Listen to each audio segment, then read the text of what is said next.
calon baru, yaitu Komisaris Jenderal Polisi Dr. Andes Badrodin Haiti untuk mendapatkan persetujuan Dewan Perwakilan Rakyat sebagai Kapolri.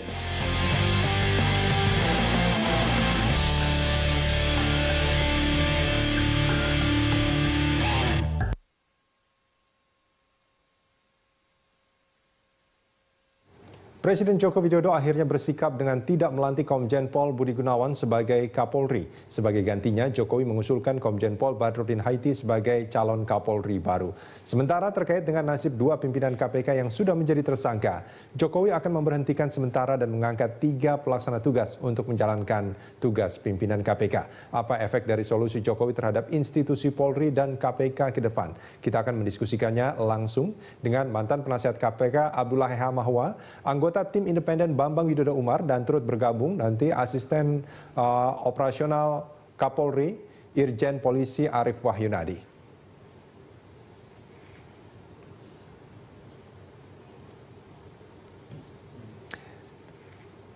Ya, dan pemirsa, ini adalah 5 poin solusi Jokowi yang dibacakan.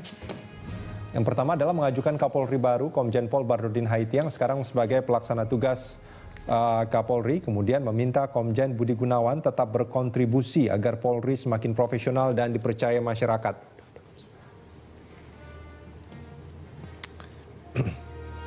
Kemudian mengeluarkan Kepres pemberhentian sementara Abraham Samad dan Bambang Wijoyanto yang saat ini sudah menjadi tersangka.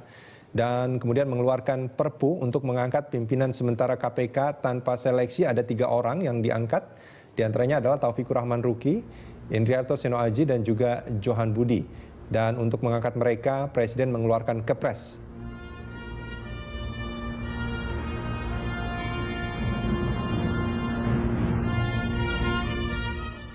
Ya, kita masih menunggu kedatangan Pak Abdullah Heha Mahwa, namun di studio saat ini sudah bergabung anggota Tim Independen Bambang Widodo Umar. Pak Bambang, menurut Anda, apakah yang dilakukan oleh Jokowi hari ini sudah sesuai dengan harapan Tim Independen?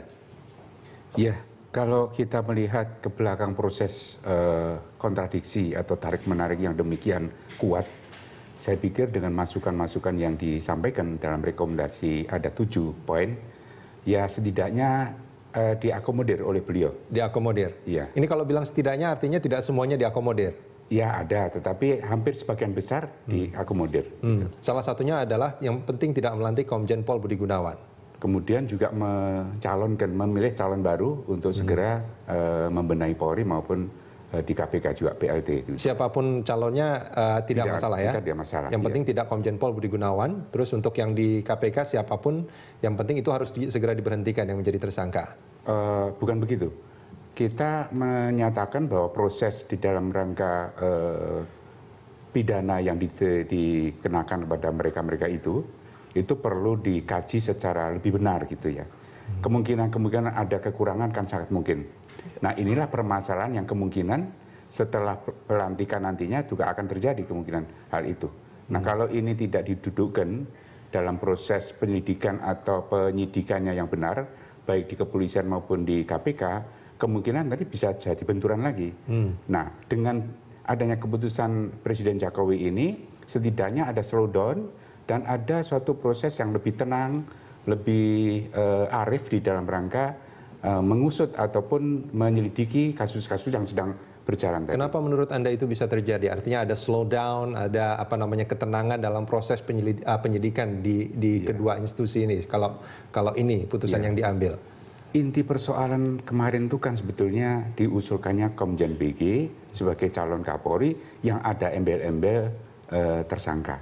Nah, kalau ini sudah tidak, masyarakat secara umum itu tentunya sudah lebih dingin.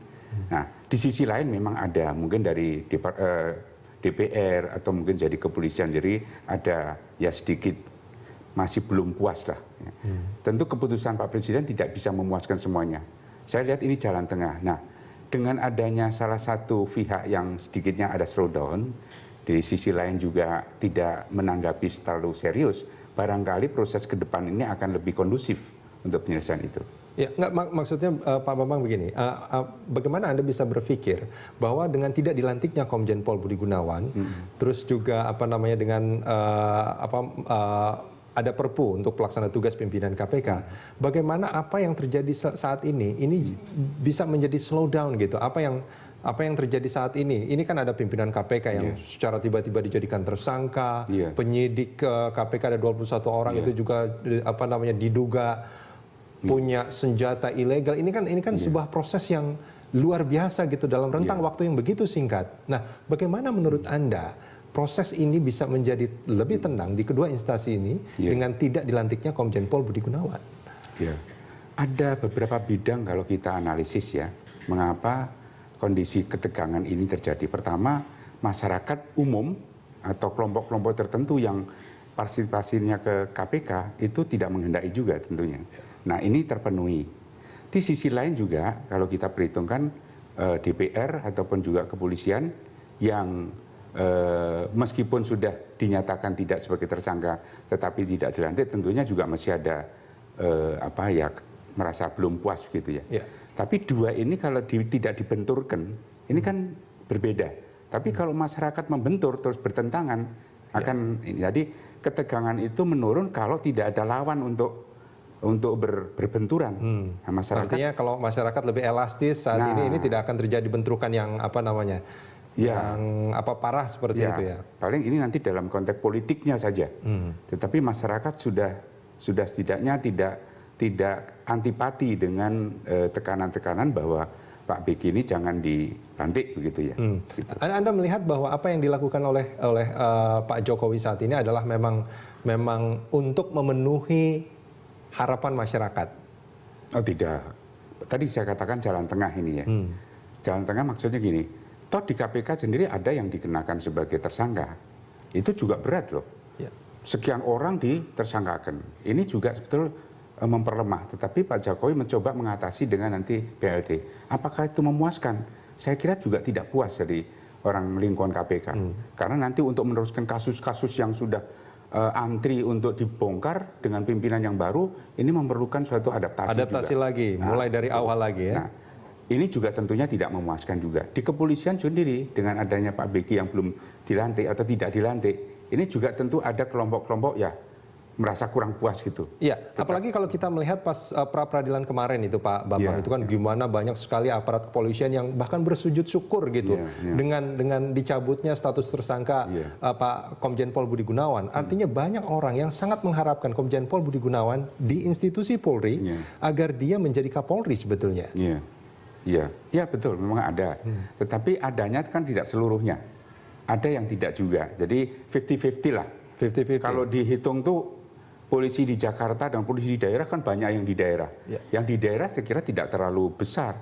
Tapi yang di Jakarta ini memang karena dekat, relasi-relasi dekat, kalau dia tidak katakan memihak. Karena ada suatu situasi yang membelah gitu di lingkungan kepolisian. Di Kapolri sendiri, maksudnya di institusi Polri sendiri? Terutama di atas nih. Di lingkungan petinggi-petingginya ada yang terbelah. Cuman mereka diem gitu ya.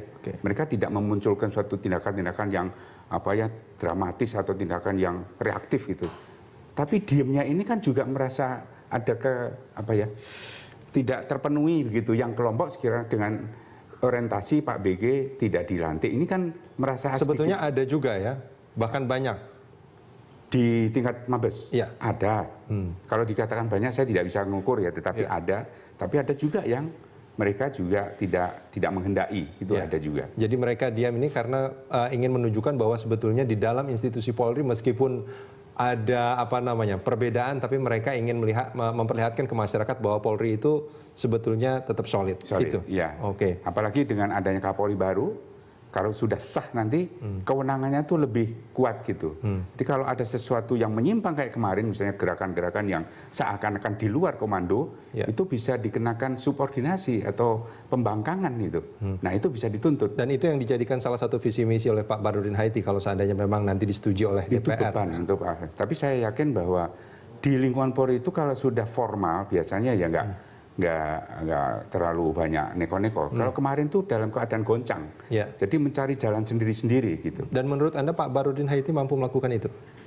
Kalau saya melihat kemarin ya selama ada masalah ini beliau mencoba Jadi pelaksana untuk tugas. ya kelihatan jalan tengah dilakukan juga meskipun tidak sepenuhnya ya. Kita juga melihat ada yang pro kepada lingkungan di kepolisian itu, ada juga yang ke masyarakat. Jadi Pak Badrodin mencoba di tengah-tengah dan mudah-mudahan itu ditangkap dan diimplementasikan selanjutnya setelah dia formal bisa mengandalkan ke dalam yang ini sudah termasuk cukup carut-marut. Kita mengharapkan itu ya Pak Bambang. Kita lanjutkan ini di segmen berikut. Iya. Calon baru yaitu Komisaris Jenderal Polisi Dr. Andes Badrodin Haiti untuk mendapatkan persetujuan Dewan Perwakilan Rakyat sebagai Kapolri.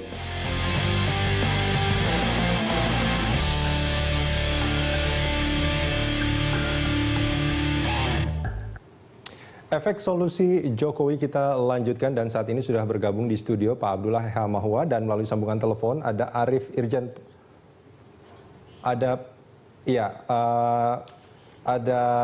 melalui sambungan Flyway Irjen Pol Arif Wahyunadi, Asisten Operasional Kapolri. Pak Arif.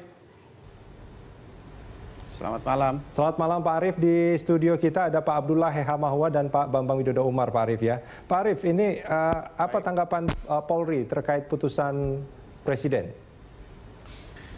Baik, selamat malam Pak Bambang, selamat malam Pak Abdullah. Ya, selamat malam. Saya Arif Wahyunadi, Asisten Operasi Kapolri. Saya sekarang berada di Mabes Polri. Kami sampaikan kepada pemirsa sekalian terkait dengan penunjukan Bapak Komisaris Jenderal Polisi Dr. Andes Badrodin Haiti ini tidak terlepas dari wanjakti yang dilakukan oleh Mabes Polri yang dilaksanakan pada tanggal 6 Februari kemarin, hari Jumat, tanggal 6 Februari 2015. Di dalam wanjakti tersebut dipimpin oleh Wakapolri sendiri, kemudian Irwasum, para Kaba, dan para asisten dengan Kadipopam. Dan telah disetujui dalam wanjakti ada 3 kelompok di situ. Kelompok yang pertama adalah bintang 3 internal kepolisian, yaitu Bapak Komjen Badrodin Haiti, kemudian Bapak Komjen Dwi Priyatno, Bapak Komjen Budi Waseso. Ini kelompok yang pertama dari internal Polri. Artinya yang sedang melaksanakan tugas di struktur organisasi Polri. Kemudian yang kedua dari kelompok eksternal Polri, yaitu Bapak Komjen Anang Iskandar dan Bapak Komjen Saud Nasution yang sekarang menjabat di BNPT dan BNN. Kemudian kelompok yang ketiga, hasil wanjakti disepakati dari kelompok bintang 2, yaitu ditunjuk Bapak Irjen Puji Hartanto dan Bapak Irjen Anton Sujarwo. Ini yang hasil wanjakti Mabes Polri yang sudah diputuskan. Bapak Presiden tadi siang memutuskan dari kelompok yang pertama, yaitu Bapak Komjen Badrodin Haiti.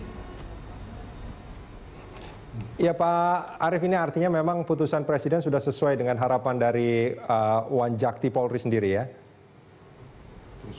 Betul, pemirsa sekalian. Jadi ini asas usulan soliditas Polri, internal Polri, kemudian sinergitas kami ke dalam. Kami sepakat dari yang diusulkan 3 kelompok tadi itu, kami internal Polri sepakat siapapun nanti yang ditunjuk dan sudah ada keputusan dari Bapak Presiden, kita semua personil Mabes sampai di tingkat Polda sudah solid dan sinergi seluruhnya untuk mendukung Bapak Komjen Badrodin Haiti. Pilihan tidak solid dan tidak sinergi bukan pilihan sebetulnya kan Pak Arif kan? Soliditas kami, sinergitas kami dengan eksternal, kami akan bangun berikutnya. Tapi yang soliditas ke dalam, ini merupakan hasil wanjakti kami yang dipimpin oleh Bapak Wakapolri. Dan kami sudah sepakat seluruhnya, Pati Mabes Polri dan para Kapolda seluruh Indonesia sudah setuju dengan dan akan mendukung keputusan yang disampaikan oleh Bapak Presiden tadi siang. Dan tentunya kalau kita melihat apa yang terjadi selama beberapa hari kebelakang ini Pak Arif, ini kan banyak dugaan-dugaan meskipun itu harus dibuktikan bahwa ada oknum-oknum Polri yang bertindak seperti di luar komando. Nah, ini seperti apa nantinya Pak Arief?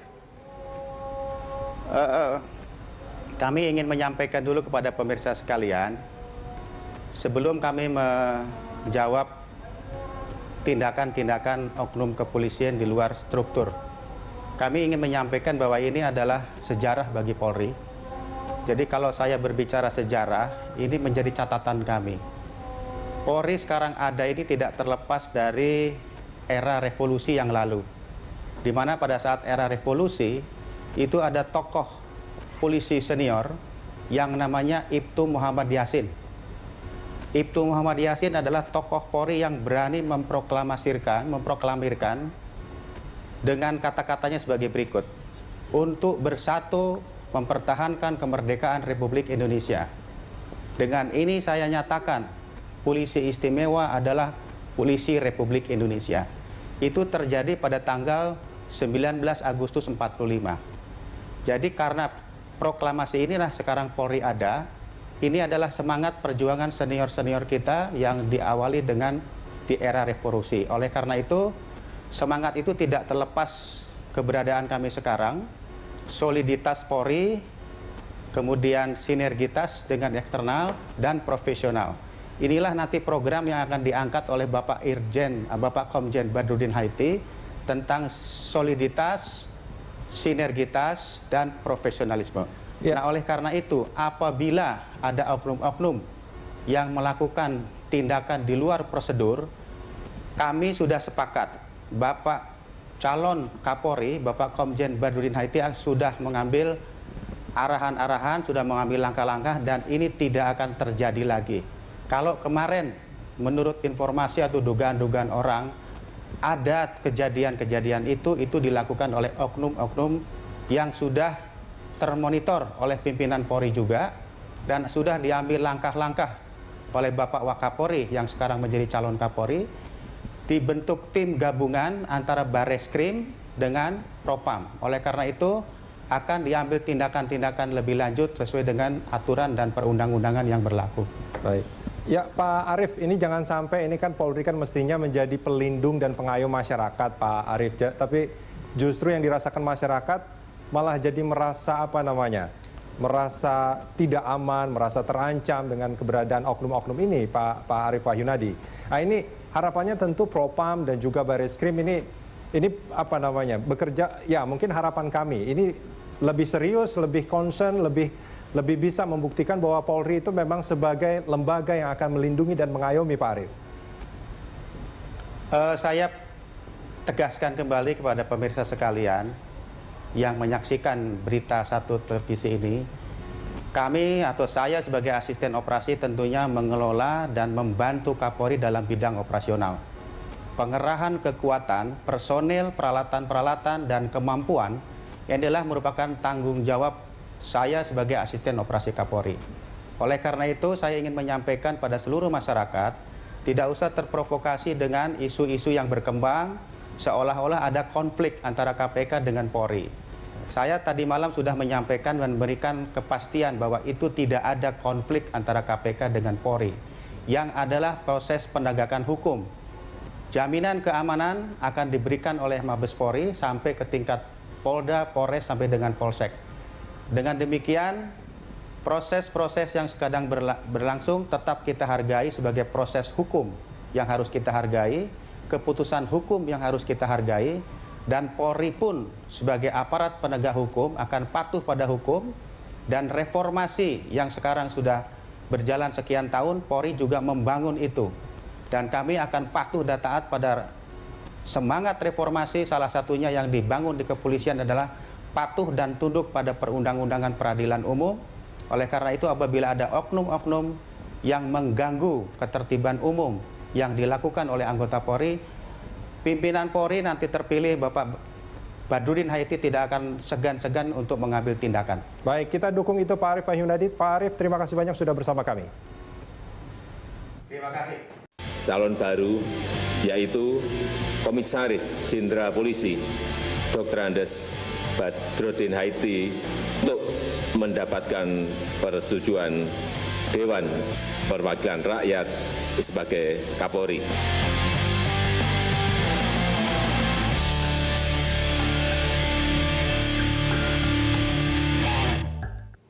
Efek solusi Jokowi, dialog kita lanjutkan masih bersama Pak Bambang Widodo Umar dan Pak Abdullah Heha Mahua. Pak Abdullah, ini kalau kita menyimak pernyataan Pak Jokowi, ini kan ya bisa dianggap sebagai solusi untuk apa yang terjadi saat ini. Tapi apakah ini sudah tepat menurut Anda?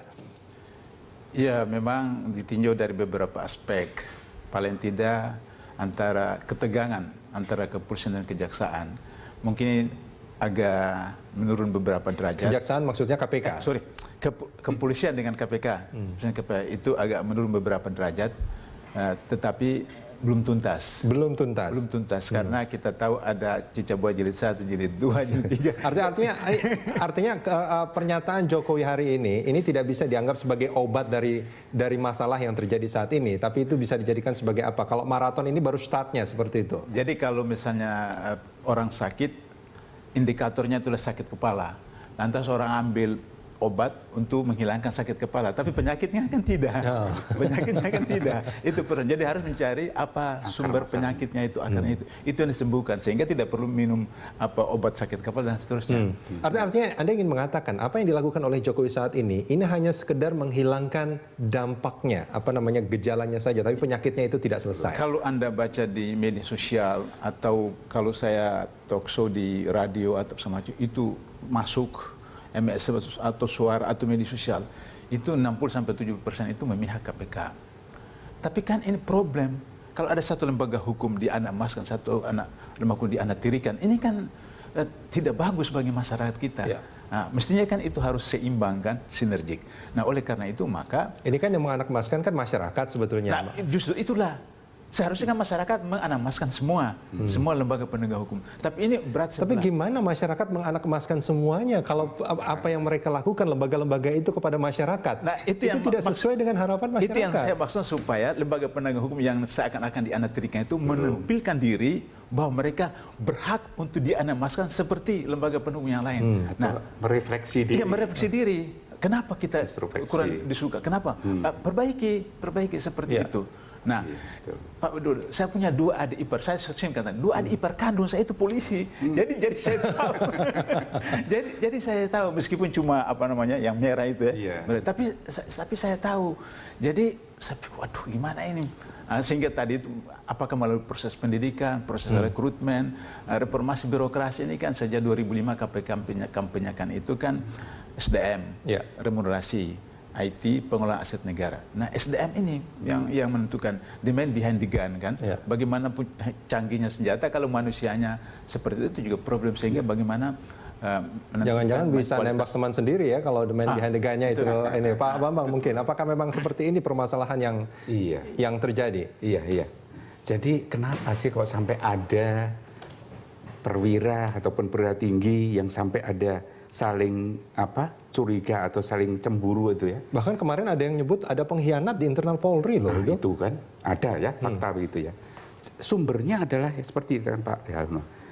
Fokusnya adalah manajemen sumber daya manusia di kepolisian ini masih sangat lemah. Ada kriteria untuk berkompetisi secara sehat. Misalnya soal pendidikan, penugasan, prestasi dan lain-lainnya. Tetapi ada yang kadang ini lepas daripada kriteria tadi, pendekatan-pendekatan. Nah, pendekatan dia kadang-kadang pendekatan ke tokoh-tokoh elit politik, tokoh-tokoh elit pengusaha. Nah, ini kadang-kadang malah memberikan dorongan yang lebih kuat. Ini pendekatan negatif sebetulnya ya? Ya, bisa negatif atau tidak lah. Tetapi tidak percaya dia dengan prestasi, dengan kriteria yang sudah ditetapkan. Kalau dia percaya berkompetisi secara saya naik pangkat karena saya berusaha sendiri, bukan karena penolongan dari luar, dia tidak akan tergantung. Nah, akibat dari ini tadi ada rasa ketergantungan dia keluar ini. Ini akibatnya di dalam pada saling saya punya juga koneksi kekuatan. Nah, ini ya. Tidak sinkronnya satu jalan itu di kepolisian. Saya melihat manajemen sumber daya manusia terutama dalam pembinaan karir ini betul-betul harus diperbaiki atau dirombak. Artinya menurut Anda ini putusan Jokowi ini mestinya bukan hanya sekedar tidak mencalonkan Komjen Pol Budi Gunawan dan dan mengusulkan Pak Badrodin Haiti dan juga mengangkat 3 pimpinan KPK sementara. Tapi juga ada hal lain sebetulnya yang mestinya juga dimasukkan di sana. Betul. Seperti yang tadi disinggung-singgung bahwa pendidikan dan segala macam ya. Polisi itu kalau simbolisnya itu sudah benar, tribrata, pengayom, pelindung, pembimbing. Tapi nilai-nilai itu tidak di breakdown di dalam katakanlah kurikulum pendidikan, pelatihan gitu ya. Kalau menolong tuh gimana sih? Dilatih dong. Menolong cuma dikasih tahu. Ini yang bicara ini mantan polisi ini. Enggak, ini untuk kebaikan ya, untuk memperbaiki internal Artinya tahu kepolisian. persis di dalam itu seperti apa sebetulnya kan Pak Bambang? Sampai sekarang ini lah, sudah berapa tahun saya sejak 2001 mengamati kepolisian ini. Karena saya juga pernah mengalami hal yang sama. Jadi saya coba dari luar lah sekarang. Tapi itu tadi perbaikan-perbaikan itu normatif. Kadang-kadang dikatakan ini tidak substantif. Tidak substantif dan normatif tadi. Hanya seakan-akan ya itu yang memang betul dikatakan. Tapi realitasnya itu tidak disentuh. Kenyataannya itu tidak diperbaiki. Artinya image atau citra itu yang lebih diutamakan. Nah itu dia. Citra itu yang kadang-kadang yang menutup dari ini. Tidak kejujurannya itu karena tidak ingin dilihat jelek. Padahal mengakui lemah atau kurang kan nggak apa-apa juga. Itu justru orang akan salut. Oh iya, dia jujur mau mengakui kekurangannya. Gitu. Dan itu mungkin yang menyebabkan masyarakat sebetulnya tahu ya Pak Abdullah ya bahwa sebetulnya hanya citra yang ingin dilakukan oleh instansi ini. Tapi sebetulnya perubahan-perubahan segala macam yang diharapkan oleh masyarakat itu masih dirasakan kurang. Masih, misalnya ini yang kasus yang Pak BW, Pak Abraham Samad, mungkin nanti menyusul lagi Pak Pandu dengan Pak Zulkarnain. Ini kan kasus-kasus lama. Nah, kalau memang betul-betul penegakan hukum yang karena hukum, ini kan Pak BW kasus 2010 sudah dilaporkan dari Kota Waringin Barat. Kenapa tidak diproses?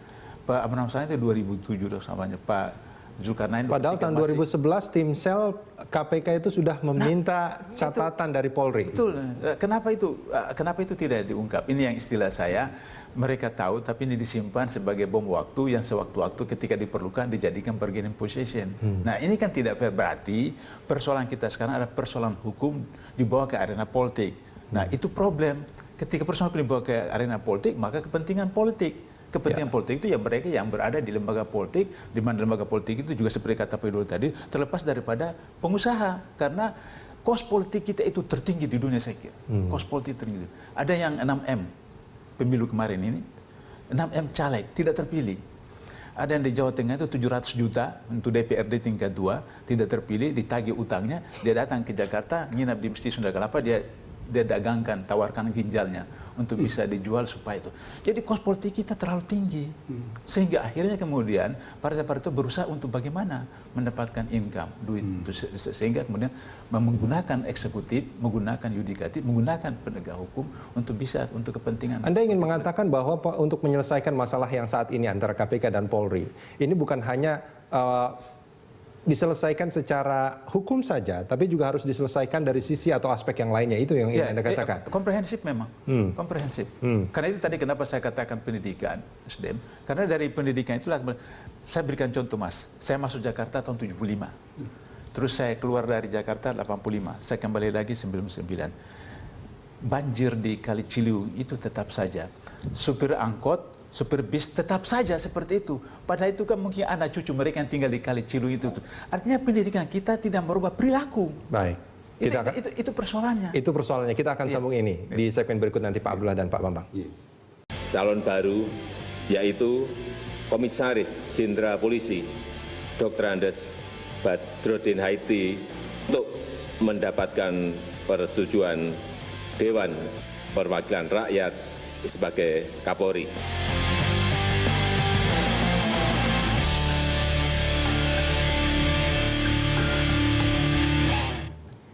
Efek solusi Jokowi dialog kita lanjutkan, namun sebelum ke narasumber kita simak kutipan pernyataan berikut ini. Ini ada pernyataan Wakapolri yang sekarang menjadi calon Kapolri, Pak Badrodin Haiti, yang akan menjadi prioritas pembenahan adalah operasional dan profesionalitas Polri.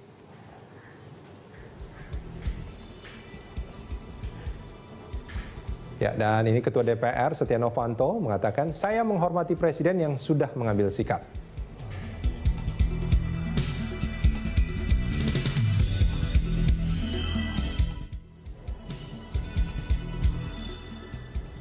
Ya, itu pernyataan Ketua DPR Setia Novanto yang menghormati putusan Presiden, meskipun di bawahnya itu banyak juga anggota DPR yang sebetulnya mempertanyakan mengapa Presiden Jokowi tidak melantik Budi Gunawan. Kalau memang patuh hukum, kenapa tidak dilantik? Tapi itulah polemiknya. Cuma pernyataan Pak Badrodin ini menarik.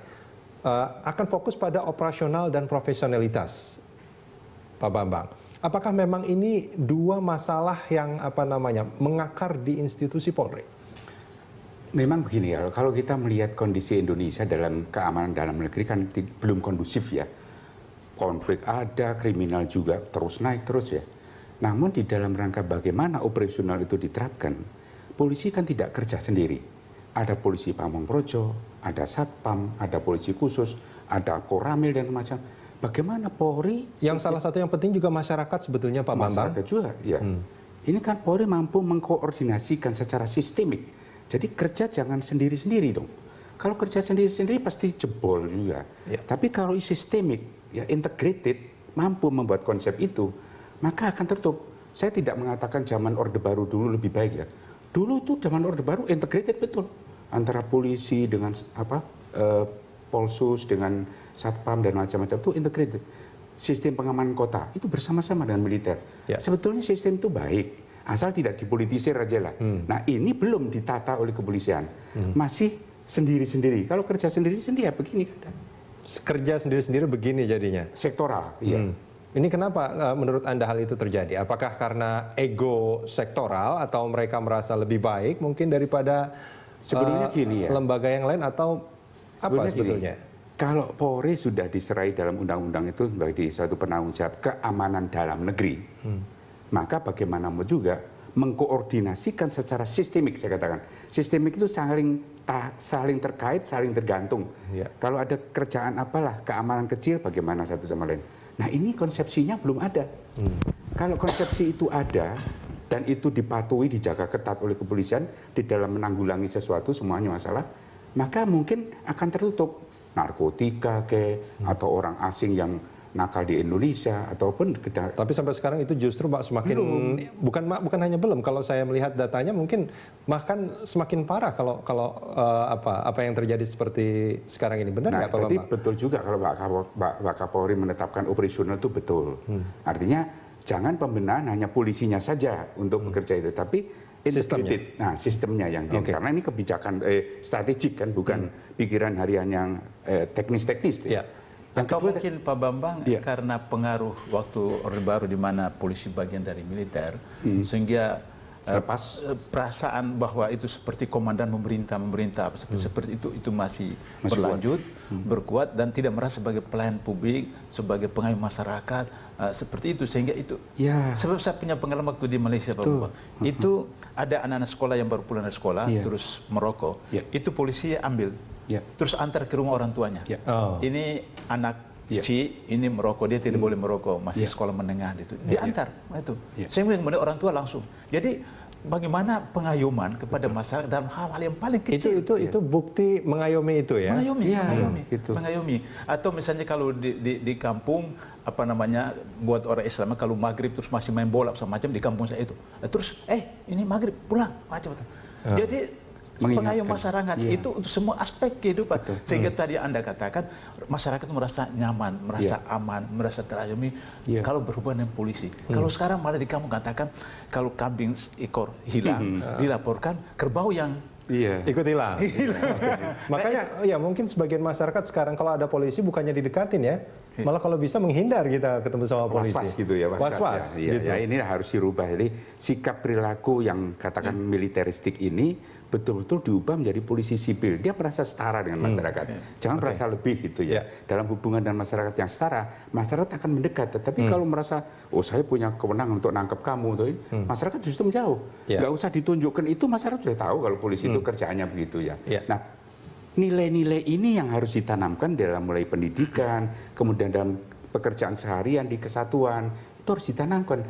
Kalau sekarang sifatnya masih komandan dengan anak buah, ini akhirnya sembunyi-sembunyi anak buahmu bisa nakal juga. Nah, Pak Bambang, tadi juga Pak Abdullah juga mengatakan soal pendidikan gitu ya. Apakah pendidikan dari proses rekrutmen, terus juga pendidikan mereka, ini bisa menghasilkan ya polisi yang melindungi dan mengayomi yang diharapkan oleh masyarakat. Ketika dia ditempatkan ke sebuah lembaga yang mungkin saat ini keadaannya memang mesti harus ada reformasi kultural misalnya yang belum selesai misalkan. Kalau mereka ada bibit yang bagus masuk ke sebuah budaya yang mungkin kurang kurang diharapkan lah itu. Bukankah itu juga akan menjadi masalah? Itu pengalaman di KPK. Strukturnya ya, manajemennya harus dirubah. Manajemen itu masih militeristik di polisi itu. Organisasi yang centralized, hierarkis, spiral system itu juga harus dirubah. Jadi ada hubungan kesetaraan di lingkungan polisi antara atasan dan bawah. Tetap etika dijaga, tetapi tidak ada instruktif gitu, wajib begini. Kadang-kadang bawahan lebih pintar juga, tapi dia nggak berani menyatakan sesuatu karena seperti tertekan, nanti dikira minter sama atasan. Nah ini yang karirnya jadi ini tidak efeknya lancar. nanti ke karir segala macam. Ini harus diubah total sikap perilaku polisi, di mana ideologinya sudah betul. Doktrinnya Tribrata sudah benar, cuman implementasi di dalam pendidikan, dalam kurikulum, dalam pelatihan, dalam organisasi, dalam manajemen ini yang perlu dikembangkan. Gimana menurut Anda? Apa yang harus dilakukan? Apakah Kapolri yang sekarang diyakini mampu melakukan hal itu atau mungkin harus ada instruksi presiden yang jelas untuk diimplementasikan atau bagaimana menurut Anda? Sebetulnya reformasi itu sudah 2001 dicanangkan ya. Merubah itu masalah besar. Tetapi bisa dilakukan secara bertahap. 13 tahun masalahnya itu Pak Bambang. Dari 2001 ke 2015, sekarang 14 tahun bahkan. Itu lagi, hanya pernyataan. Tetapi implementasi masih militeristik terus. Tapi kalau dikritik ke militeristik, enggak katanya. Kita sudah sipil. Hanya ucapan-ucapan saja. Ini yang perlu disadari oleh kepolisian untuk membangun diri benar-benar menjadi polisi yang ya istilahnya masuk di dalam relung kehidupan masyarakat itu setara gitu. Oke, baik Pak Abdullah, ini kalau kan dalam teori korupsi itu penyebabnya niat dan kesempatan. Niat itu kan domain individu yang ditunggang oleh pendidikan rumah, pendidikan sekolah, pendidikan masyarakat. Kesempatan kan sistem. Jadi sistem itu kalau sistem itu baik, meskipun seorang punya niat mau berbuat jahat, itu tidak akan tercegah ya? Akan tercegah. Ini pengalaman di KPK waktu Cicabuaya Jilid 1 ada beberapa penyidik masuk ke ruangan saya. Pak Abdullah, pertahankan KPK, jangan sampai bubar. Kalau kami nothing tulus katanya bisa kembali ke instansi kami lagi. Tapi kami tidak mau jadi orang jahat lagi. Itu pernyataan mereka. Tidak mau jadi orang jahat lagi. Artinya ini penyidik Polri ya, yang ada di KPK ya? Iya. Artinya karena mereka sudah dengan sistem seperti itu baik, kemudian kembali ke sistem lama, tergoda lagi, terpengaruh lagi. Pak Abdullah, kita akan sambung di segmen berikut nanti dan juga Pak Bambang. Calon baru yaitu Komisaris Jenderal Polisi Dr. Andes Badrodin Haiti untuk mendapatkan persetujuan Dewan Perwakilan Rakyat sebagai Kapolri.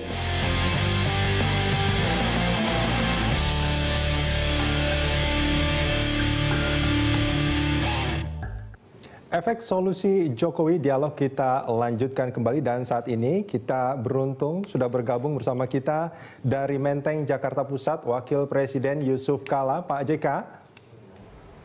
Ya. Selamat malam Pak JK. Selamat malam. Pak JK, waalaikumsalam. Pak JK, di studio juga ada Pak Abdullah Hehamawa dan juga Pak Bambang Widodo Umar yang juga mungkin nanti ingin berdiskusi dengan Pak JK.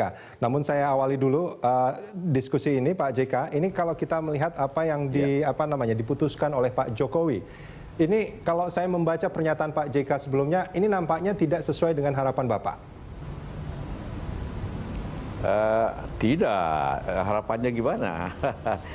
Kira apa itu kan kita rumuskan bersama dengan Pak Jokowi tentang apa yang terjadi. Kita harus rumuskan sama-sama solusi ini.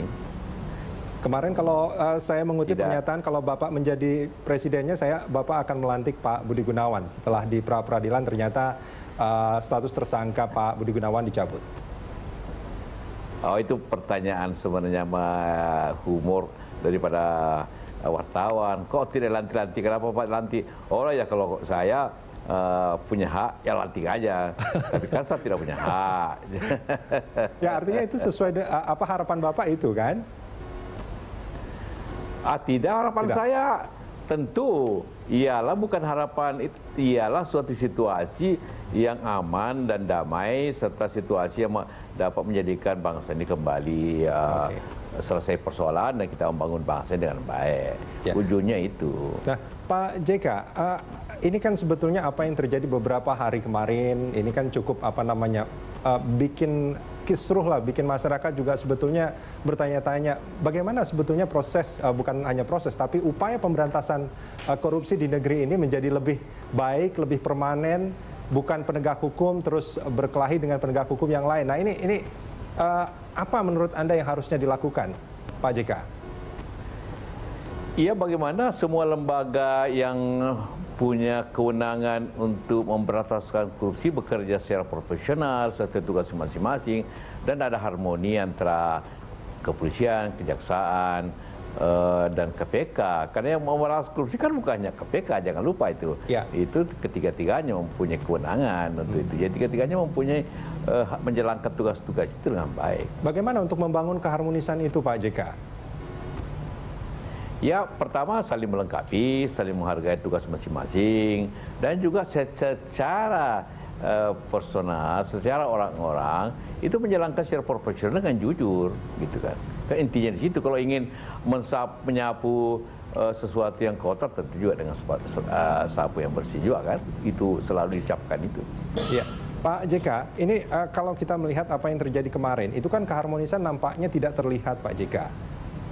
Apa yang terjadi sebetulnya? Keharmonisan orang per orang mungkin ya, tapi tidak berarti keharmonisan antara lembaga dengan lembaga itu rusak. Ini masalahnya bukan lembaga, orang per orang yang tentu mungkin saja sulit dipisahkan dengan lembaganya, tapi intinya orang per orang, bukan sebagai lembaga. Saya sepakat dengan Pak JK bahwa ini permasalahannya bukan permasalahan lembaga, tapi orang per orang, tapi permasalahannya orang per orang ini adalah orang-orang yang dalam tanda kutip itu menguasai lembaga-lembaga itu.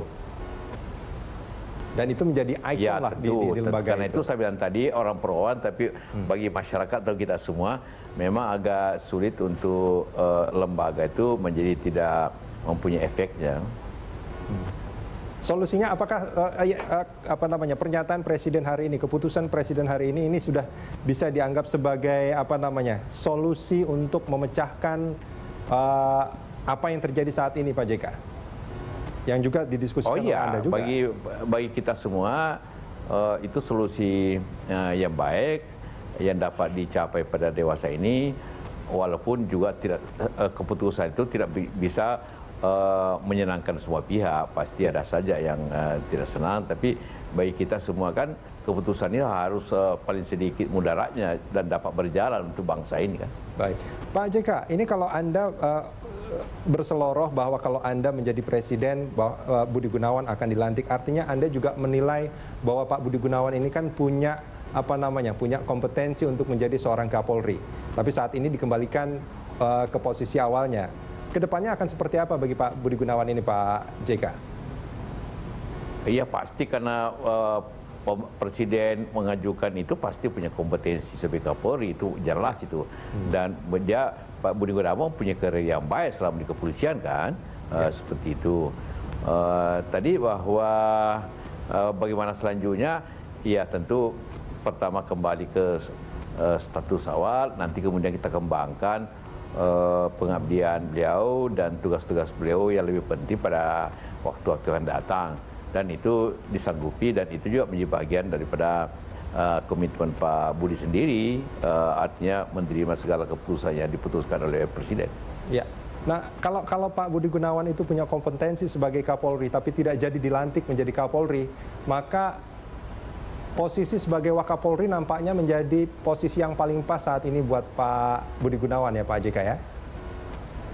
Ya, Anda itu ya tentu Kapolri aja bisa, apalagi wakil Kapolri kan, itu pandangan kita. Jadi soal posisi itu nanti kita pemerintah putuskan nanti pada waktu yang tepat. Oke, Pak JK, ini terkait pimpinan KPK. Ini siapa yang menentukan pada akhirnya Pak Taufikur Rahman Ruki, Pak Endriarto Seno Aji dan juga Pak Johan Budi yang dijadikan pimpinan sementara saat ini. Ini bagaimana prosesnya, Pak JK? Pertama kita membuat kriteria bahwa ini kan pengganti kurang dari 11 tahun. Berarti orang-orang yang diangkat itu harus punya pengalaman, harus mengenal KPK sebaik dan punya keahlian. Nah, kemudian punya track record yang baik dan tentunya juga dapat dipercaya. Karena itulah kalau Pak Ruki ya siapa tidak kenal Pak Ruki sebagai ketua KPK yang pertama yang selama ini dianggap tidak punya catatan selama ketua KPK dan mendapat penghargaan dari masyarakat. Karena itulah dia diangkat di mana-mana sebagai penasehat, sebagai komisaris di perusahaan-perusahaan. Kalau Pak Seno Haji, semua orang tahu bahwa beliau ahli hukum pidana yang salah satu yang terbaik negeri ini, sehingga dapat tentu berpartisipasi dalam menegakkan prinsip-prinsip hukum yang benar di KPK pada saat berjalan nanti. Ya kan selama ini kan salah satu masalahnya di situ bahwa banyak pihak menilai ini harus kadang-kadang keluar daripada jalur sebagaimana apa yang terjadi. Ketiganya kalau Johan ya semua tahu bahwa barangkali orang yang paling lama berprofesi di KPK salah satunya Johan lah, sehingga tidak perlu belajar lagi dan juga sudah naik pangkat jadi direktur. Jadi pada waktunya tentu semuanya menurut saya pantas dan tepat. Sehingga begitu dilantik langsung jalan karena semuanya bukan orang baru. Iya, meskipun sebetulnya ada beberapa di samping Pak Zul dan Pak Pandu. Pak JK, meskipun sebetulnya ada beberapa hal yang dianggap ganjalan, misalnya Pak Johan Budi, ya sekarang kan juga banyak dilaporkan juga kan untuk hal-hal tertentu. Terus Pak Indrianto Seno Haji juga kalau saya tidak salah dikait-kaitkan dengan kasus Senturi karena dia juga menjadi salah satu penasihat hukum bagi salah satu tersangkanya seperti itu. Apakah ini tidak menjadi pertimbangan? Pak, tentu tidak ada orang malaikat negeri ini, sehingga tidak ada orang yang menilai bahwa kita tidak bisa menilai orang dari apa yang seluruhnya kayak malaikat, tidaklah. Tapi yang paling penting punya kelebihan, punya profesionalisme. Kalau seperti yang sebagai pengacara, ya itu kan profesi. Itu tidak bisa karena pengacara suatu kasus langsung Anda bersalah, kasus tidaklah kan. Dia kan bekerja profesionalisme. Kalau Johan ya tentu kasusnya tentu kita lihat secara jernih nanti pada waktunya. Pak JK, ini Pak Bambang Widodo Umar juga ingin menyampaikan sesuatu. Pak Bambang, silakan. Terima kasih. Silakan Pak Bambang. Pak Yusuf Kalla, saya bisa bertemu Bapak juga untuk bisa menyampaikan ya pandangan-pandangan atau mungkin juga ide-ide, barangkali benar atau tidak. Begini, pada waktu kami dipanggil oleh Pak Presiden, pada waktu ketemu dengan Pak Menseknek, setelah beberapa kali ada keputusan bahwa kami bukan dalam tim yang formal, artinya ada kepres, kemudian kami sedikitnya, sampai di situ. Tetapi kami bertekad bahwasanya tim 9 ini tetap akan memberikan masukan-masukan. Antara lain yang kami sampaikan pada waktu itu kepada Menseknek adalah, jangan sampai selesainya kasus ini hanya sekedar seperti mengobati pusing kepala gitu.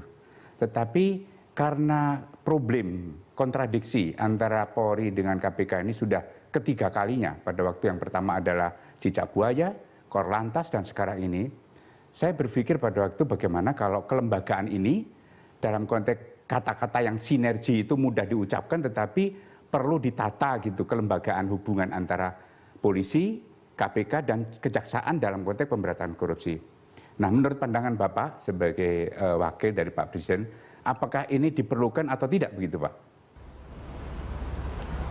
Saya kira penataan itu ada di undang-undang masing-masing, Pak Bambang. Wah, kejaksaan punya undang-undang, polisi punya undang-undang, KPK punya undang-undang. Itu tentu harmoni itu batasnya ialah aturan masing-masing, tapi aturan masing-masing punya tujuan yang sama. Jadi harmoni perlu.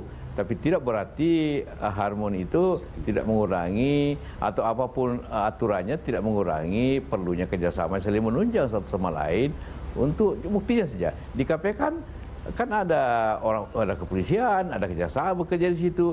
Jadi sudah terjadi sinergi sebenarnya dan undang-undangnya juga berbunyi begitu. Jadi sebenarnya itu sudah terjadi. Tinggal ada masalah-masalah saya katakan sebelumnya, masalah perorangan yang perlu dibenahi seperti itu, dan lebih bagus lagi dan kerjasama ke depan. Oke, terima kasih Pak YK, Pak Wakil Presiden. Pemikirannya begini, sebagai contoh dulu antara polisi dengan kejaksaan itu juga pernah ada kontradiksi saat awal penerapan KUHAP. Artinya ada beberapa hubungan kerja yang belum tertata secara sinkron. Masing-masing sudah punya undang-undang ini. Akan tetapi karena ada relasi yang belum sinkron, waktu itu diatasi, namanya ada Makejapol itu, ada suatu lembaga, Makejapol, forum lah semacam itu. Nah kemudian itulah menelurkan ada P18, P19, P sampai 21. Maksudnya adalah apakah di dalam rangka proses penyidikan dalam konteks corruption ini, di dalam hubungan kerja antara polisi, jaksa dengan KPK, itu ada juga secara rutin, secara integrated dia. Prosedur itu dilalui. Sebab dari situlah kecenderungan curiga atau mungkin juga salah prasangka itu bisa tidak terjadi. Tetapi kalau ini belum ada, kita percaya dulu ada pada waktu Pak SBY ada MOU. Tetapi kenyataan MOU juga belum menyelesaikan masalah. Nah, apakah ini perlu juga dibenahi MOU ini menjadi suatu lembaga forum atau bagaimana sehingga 3 lembaga di dalam mengatasi korupsi ini betul-betul tidak ada akan saling curiga-mencurigai gitu. Ya seperti awak katakan ada penataan dengan MOU yang ada dan aturan-aturan sebelumnya. Tapi sekali lagi kita tadi memahami yang pertama bahwa ini kan bukan masalah kelembagaan yang bentrok. Ini masalah perorangan yang menimbulkan masalah kelembagaan. Jadi apapun kita buat, kalau itu masalah perorangan ya kan tetap seperti itu. Jadi yang penting semua aparat kepolisian, kejaksaan dan juga aparat KPK harus bekerja profesional dan juga sesuai aturan yang ada, etika yang ada. Baik. Ini kan terjadi karena masalah etika, ini kan menjadi masalah apa gitu kan? Kan di situnya bukan masalah strukturalnya sebenarnya. Oke. Tidak ada struktural yang salah di sini. Pak Yusuf Kalla, kita jeda sebentar, kita akan lanjutkan ini di segmen berikut nanti. Calon baru yaitu Komisaris Jenderal Polisi Dr. Andes Badrodin Haiti untuk mendapatkan persetujuan Dewan Perwakilan Rakyat sebagai Kapolri.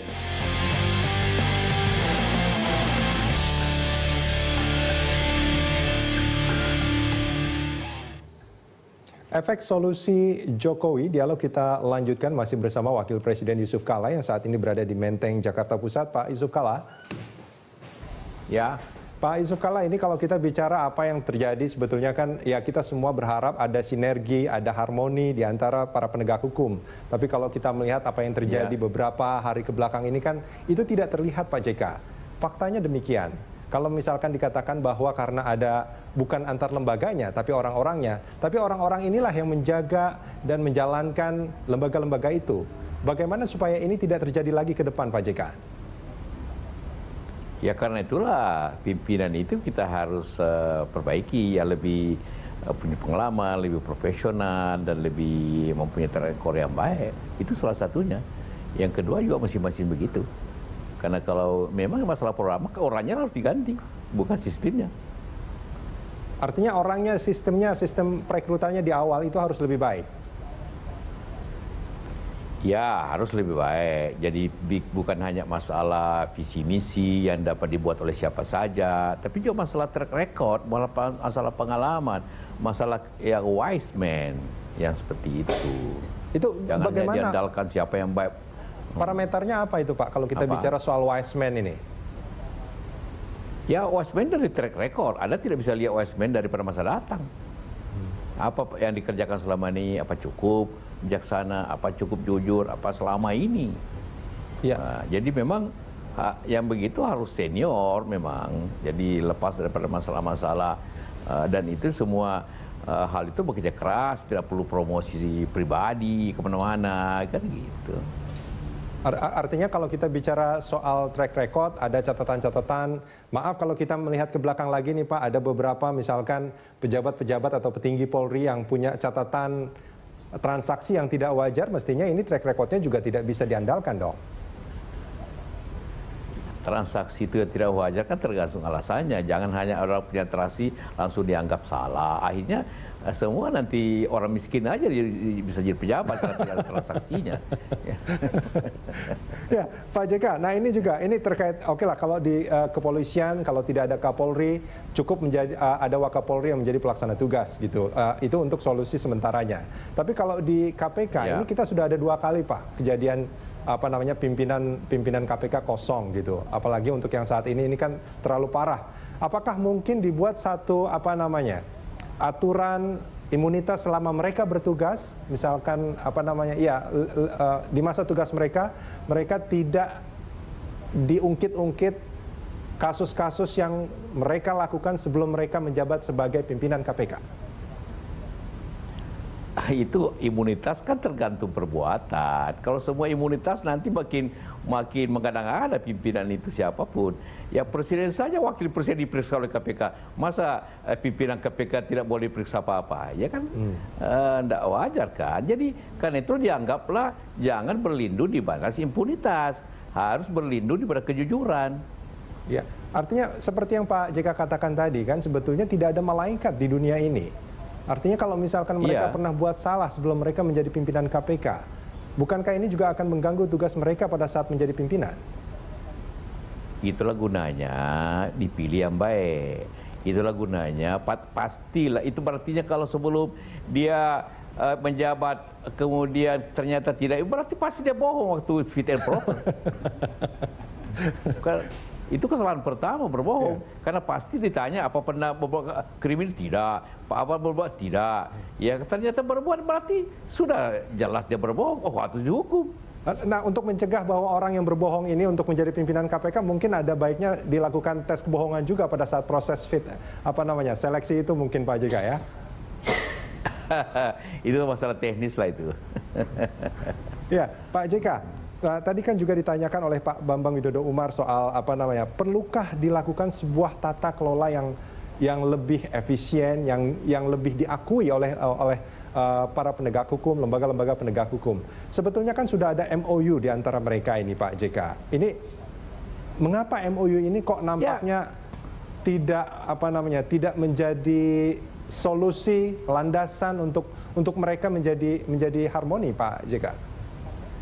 Ya sekali lagi saya katakan ini kan bukan masalah kelembagaan, masalah tindakan subjektif daripada orang-orang kan, sehingga terjadilah seperti ini. Jadi berapapun MOU yang dibuat, berapa panjang pun, tapi masalah orang per orang bertindak subjektif tidak sesuai dengan etika, itu pasti akan terjadi. Itulah gunanya etika atau aturan internal yang harus dijaga betul. Aturan internal yang harus ditaati. Ya. Aturan internal seperti apa, Pak? Kalau kita bicara soal pimpinan KPK, periode mereka selesai. Tapi kalau di kepolisian itu kan mereka adalah orang yang tumbuh dari bawah gitu.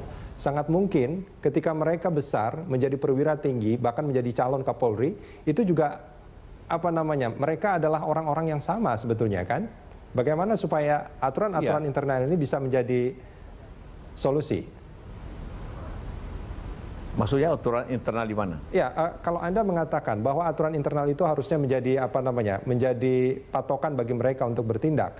Kalau kita bicara soal pimpinan KPK ini kan periodenya selesai, mereka sudah tidak ada lagi di KPK. Tapi kalau di internal kepolisian, mereka adalah orang yang hidup dengan aturan internal sejak mereka menjadi polisi dari awal gitu.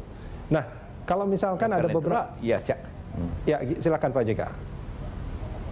Ya karena itulah KPK saya kira aturan internalnya sangat ketat. Saya tahu itu mereka itu dia kasih minum saja tidak mau, gimana caranya kalau begitu contoh seperti itu kan. Apalagi yang lain ketemu orang tidak boleh dan lainnya, itu yang harus ditaati seperti itu sebenarnya aturan-aturan seperti itu. Apakah menurut Anda kepolisian juga harusnya memiliki aturan yang ketat seperti itu juga, Pak? Oh pasti semua lembaga, kepolisian, kejaksaan, tentara, semua ada aturan disiplinnya dan itu pasti semua tertulis. Enggak, maksud saya, apakah menurut Anda dalam upaya pemberantasan korupsi ini, apakah kepolisian dan juga kejaksaan mestinya punya aturan yang sangat ketat seperti apa yang berlaku di KPK? Oh, ya, pasti, tapi karena begini, kenapa KPK lebih ketat? Karena dia mempunyai kekuasaan yang sangat luas. Otomatis agar jangan semena-mena mempergunakan kekuasaan itu, maka aturan internalnya ketat. Kan gitu kan? You bisa sadap orang. Kalau tiba-tiba dia sadap saja pacarnya gimana? Atau dia sadap orang lain, atau macam-macam. Jadi aturan internal. Dia hukumannya tidak SP3-nya. Dia jangan tidak boleh main kalau salah, gitu. Contohnya seperti itu. Dia mempunyai kekuasaan lebih, otomatis aturannya harus lebih daripada yang lain, kan begitu. Kalau menurut lain. Pak JK, kalau menurut Anda adalah aturan itu menjadi salah satu solusi supaya penegak hukum kita menjadi lebih baik. Apakah itu juga harus diterapkan kepada penegak hukum yang lain, sehingga mereka juga harus diberikan kekuasaan yang lebih juga seperti yang dimiliki oleh KPK? Atau bagaimana menurut Anda? Ya justru KPK kan mempunyai kekhususan, mempunyai tugas ad hoc yang jelas dan keras. Kalau kepolisian kan bukan hanya urus korupsi, urus lalu lintas, urus SIM, urus lainnya, urus pencuri, karena ketertiban umum. Jadi tentu berbeda seperti itu aturan-aturan disiplinnya kan. Oke, baik Pak Yusuf Kalla. Terima kasih Pak sudah bersama kami di Breaking News Berita 1 News Channel. Terima kasih, sama-sama.